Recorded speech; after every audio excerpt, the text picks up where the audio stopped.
For today's video, magluluto tayo ng ginataang talbos ng kamoteng kahoy. So, tanggalin lang natin ito. Though, mura naman siya, pero hindi natin yan isasama. Ang isasama lang talaga natin is yung dahon, yung murang dahon. So, ayan.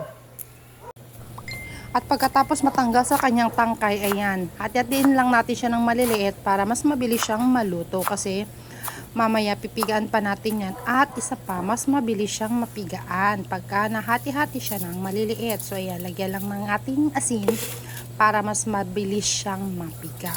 Kaunting asin tsaka kaunting tubig. Ayan, di ba parang ang hirap-hirap niyang pigaan. Ayan, so kailangan lang makuha natin yung katas niya kasi medyo mapait-pait yan. And then, magigisa na tayo ng ating pansahog. Kaunting karne lang.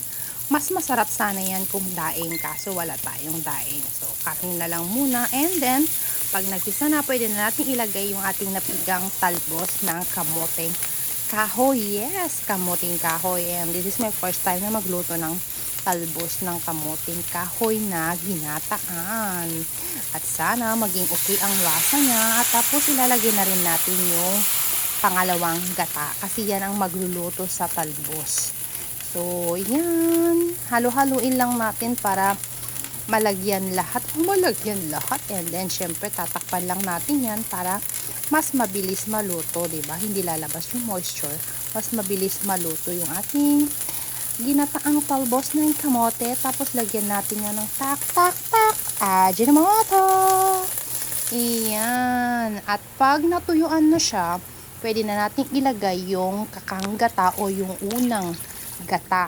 Ayan, mas maraming gata, mas masarap siya. Ano ba ang gusto nyo sa ginataan? May sili or walang sili? Maanghang or walang anghang? Pero ako, gusto ko yung medyo may kaunting sipa ng anghang. Kaya hahaluan ko yan siya ng siling haba. O diba, mild lang yan. Hindi siya masyadong maanghang. Kaya carry na yan, kaya na yan ng bata. And ito na siya, tuyo na, natuyuan na siya. So, pwede na nating hanguin ang ating ginataang talbos ng kamoteng kahoy.